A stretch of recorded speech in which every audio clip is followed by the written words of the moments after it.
होता है। आप जी को कल भी बताया था कि एक सतनाम की मंत्र की कितनी कीमत है आपके पास।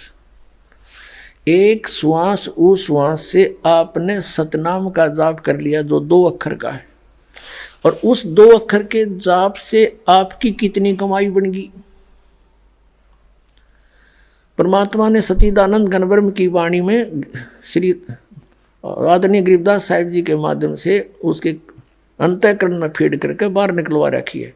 जैसे वेदों को इस ब्रह्म के अंदर फीड कर दिया और ब्रह्म ने फिर ये बाहर ब्रह्म से बाहर आई है उसके श्वासों से। और ऐसे गरीबदास जी ने को इन्होंने यो ज्ञान दिया। फिर गरीबदास जी ने बोल के ये बोला है, उसमें क्या बताया है कि सतनाम पालड़े रंग होरी हो, 14 लोक चढ़ावे राम रंग होरी हो, 3 लोक पासंग धरे रंग होरी हो, तो ना तुले तुलाया राम रंग होरी हो।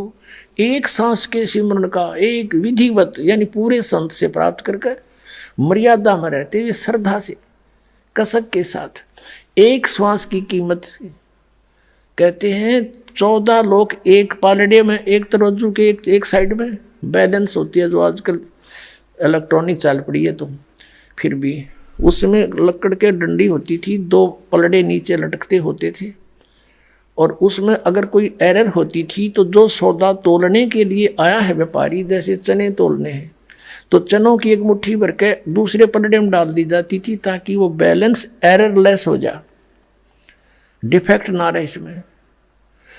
तो उसको पासिंग कहा करते कि पासिंग ठीक कर, इसकी इसमें पासिंग है, डिफेक्ट है। वो पासिंग ठीक करने के लिए एक मुट्ठी चने एक पालड़े में डाल दिए जाते थे, वो एक सार हो जाते थे, उसको पासिंग है। वो सौदे में नहीं आती पासिंग।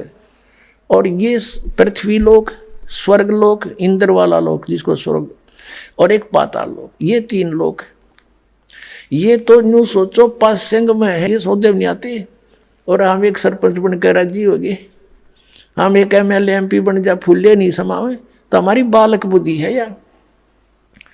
आप कितने धनी हो, कबीरा सब जग निर्धना धनवंता ना को, धनवंता सो जाड़िए जिस पर सतनाम धन हो। ये सतनाम राम नाम धन हो, राम नाम सतनाम है।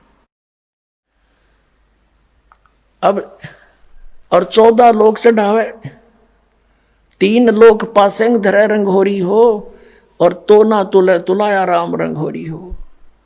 सतनाम की कीमत एक पालड़े में एक श्वास की, श्वास श्वास की, और दूसरे पलड़े में 14 लोग, इंद्र का लोक, शिव का लोक, विष्णु का लोक, ब्रह्मा का लोक, दुर्गा का लोक, ब्रह्मलोक में बने हुए अन्य जो नकली सतलोक अलख लोक वो, और अन्य सभी 14 लोक। वो कहते 14 लोक एक साइड में चढ़ा दे, एक तरफ उसके सतनाम की कीमत, और ये 3 लोग तो पासिंग के स्थान पर समझो, आउट ऑफ बिजनेस, ये तो सौदे से बाहर है। कहते सतनाम पालड़े रंग होरी हो, 14 लोग चढ़ावे राम रंग होरी हो, 3 लोग पासेंग धरे रंग होरी हो, तो ना तुले तुलाया राम रंग होरी हो। एक सांस के मंत्र की कितनी वैल्यू है जो आप एक बार ढंग से कर लोगे सतनाम के मंत्र की। अब जिसने 2 वर्ष 3 वर्ष 4 वर्ष 5 वर्ष भक्ति की, उनको सब सुख हो गए, कष्ट आवे को नहीं, क्योंकि तो सर्व सुखदायी परमात्मा सुख सागर है ये। अब उनका भूल पड़न लागी, अभिमान होने लग गया, यहाँ छोटी छोटी बातों पर अभिमानवश कोई 100 डिफेक्ट हमारे में निकालने लग जाते हैं। फिर उनको समझाया जाता है, क्योंकि दास एक टीचर है, तुम स्टूडेंट हो, आपको दास कभी प्यार भी देगा, गलती करोगे तो धमकाओ भी गा, भाई खबरदार ऐसा कर दिया तो ना आने की आवश्यकता नहीं है, क्यों अपना कर्म बिगाड़ रहे। तो क्योंकि वो सुख हो गया बीते, वो छोटी मोटी बातों में अपने आप निकल जाते यहाँ से। और अब वो क्या कहते हैं कि हम तो अब भी सुखी है, हम तो पहले भी सुखी थे, अब हमारा क्या बिगड़ गया। अब ये जैया उनकी हृदय में अज्ञान ना होता तो यहाँ से धक्के दिए थे बिना जमाने से। अगर इतना ज्ञान उनमें होता तो यहाँ से नहीं जा सकता, क्योंकि जो बच्चा अध्यापक उसको धमकाता है उसके हित में, और यदि वो बच्चा अध्यापक के धमकाने से, खुरकाने से, डांट लगाने से और स्कूल त्याग जाता है तो कितनी बुद्धिमत्ता की उसने।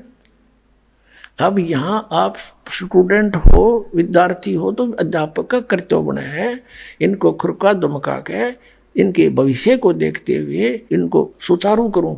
और बच्चा जो डॉक्टर अपने टीचर की डांट भी खाता है और आगे फिर बढ़िया ठीक ढंग से उस त्रुटि को ठीक करके आता, तो वो बच्चे सफल होते हैं।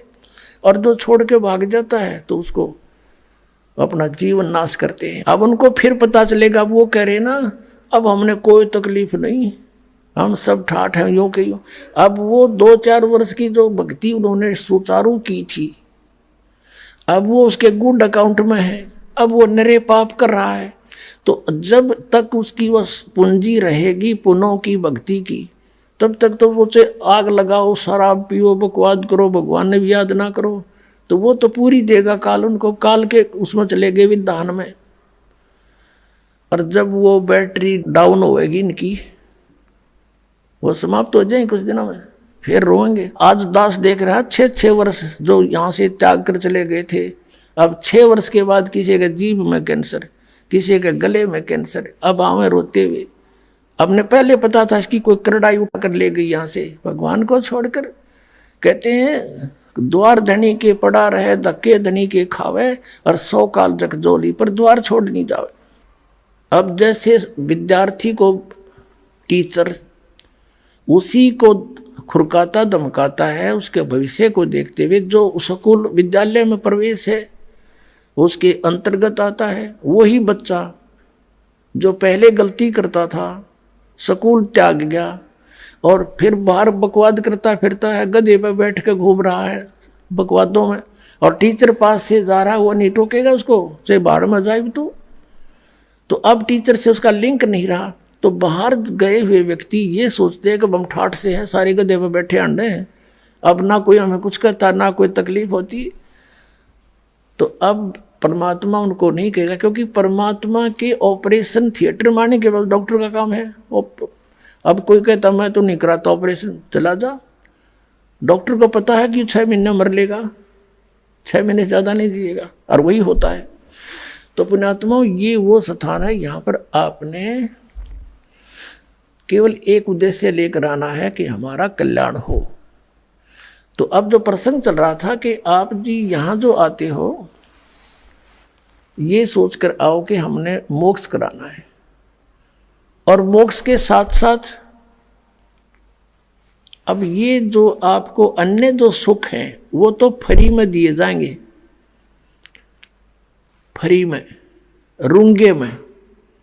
रूंगा क्या होता था?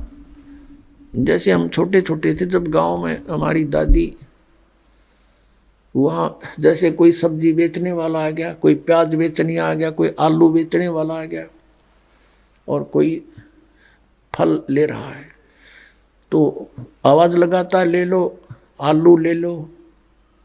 तो हमारी दादी जी पहले क्या करते थे, गेहूँ चने होते थे, पैसा होता नहीं था, गेहूँ या चने, किसान परिवार में जन्म था दास का, तो दादी भर के ले जाती एक बेला गेहूँ का या चनों का, और वो पूछती भाई कित कैसे देगा इसको? वो कहता 2 चनों के 3 बार, चने एक तरफ डाल लेंगे पालड़े में, और उधर से उसके इक्विवेलेंट 3 बार मैं उतने उतने आलू दूंगा। अच्छा, वो 3 बार तोल दिए आलू, तो हो गया सौदा बराबर, वो तो हो लिया जो होना था। अब क्या क्या करती भाई, रूंगा दे, रूंगा के फ्री ऑफ कॉस्ट, वो 1 आलू दे देता, ले माई यू रूंगा लेना भाई और दे, वो 2 डाल देता ना, एक और ले छोटा दे देता, बुढ़िया राजी हो जाती। वो रूंगे, उसने रूंगा क्या करते हैं। अब कहने का भाव ये है कि वो जो रूंगा था ना, वो तो सौदे में नहीं था, वैसे दिया उसने। तो यहाँ पर जो आपका हम सौदा करेंगे और जो आपको यहाँ संसारिक जो आवश्यकताएं हैं वो तो रूंगे में देंगे आपको, वो हमारा काम नहीं। वो तो आपको वैसे फ्री ऑफ कॉस्ट देंगे, वो तो अवश्य देंगे। जैसे आप ना कई बार कोई दुकानदारों के यहाँ जाते हो, शॉपकीपर के, और कोई सामान खरीदते हो, तो वो उससे फिर कुछ ऐसा आइटम आप मांग लेते हो कि वो भी है कि आपके पास, वो कहता है वैसे तो हमारी ये दुकान नहीं है, फिर ग्राहक मांग लेते इसलिए ये रखा है, ले ये भी ले लो। तो यहाँ जो हमारे पास सौदा है, जो हमारी दुकान है, वो जन्म और मृत्यु के रोग का नाश करने वाली है, और आपके आने वाले जीवन में जो कष्ट हैं उनका नाश करेगी। इस प्रारब्ध का भी, कर्म को भी परिवर्तन करेंगे परमात्मा। आप जी यहाँ कोई अन्य संसारिक सुख मांगते हो, ये भी हम रखते हैं, ये भी देने पड़ते हैं। ग्राहक यहीं आवे कि तो और ना चला जा, ये समझ लेना। अब इसका पूरा निष्कर्ष ये जानिए कि यहाँ आपको सर्व सुख मिलेंगे, लेकिन आप जी को कोई कष्ट भी रह रहा है तो ये समझना, उसके दो कारण समझना। एक तो परमात्मा की इच्छा है कि ये दुख आप पर रखना अनिवार्य है, क्योंकि एक दूसरा कारण यह है कि जैसे डॉक्टर ने पहले वो ट्रीटमेंट करना, इसका जीवन रक्षा हो। पेट के दर्द की वो तो फिर देख लें, गोड्डे के दर्द न था फिर इलाज कर दूंगा। तो ऐसे समझ कर चलना इस मार्ग पर, क्योंकि आप पहली बार आए हो और 25 डिमांड है आपकी, आते रख देते हो, ये भी हो, ये भी हो, ये भी हो। अब धीरे धीरे रे मना, धीरे सब कुछ हो। माली सींचे 100 घड़ा, समय आए फल हो। एक आम का पौधा आप लगाते हो और उस पौधे में सिंचाई करते हो, 10-12 वर्ष में जाके 8-7 वर्ष में उसकी खूब सेवा करते हो, फिर वो बड़ा होता है। बड़ा होकर के फिर उसके फल लगेंगे, और इतने फल लगेंगे आप भी खा लोगे, अचार भी डाल लोगे, पड़ोसियों को भी दे दोगे, रिश्तेदारों को भी भेज दोगे, तो भी ना खत्म हो तुमसे। यानी ये राम नाम का पौधा ईब बोया है आपने, ईब इसका थोड़ा सा समय दो भगवान ने, और आप इसकी करो पूजा, जो दास बताता है, सेवा करके देखो सिंचाई से। धीरे धीरे इतना ऐसे बढ़ेंगे आपके संस्कार कि इतना सुख हो जाएगा।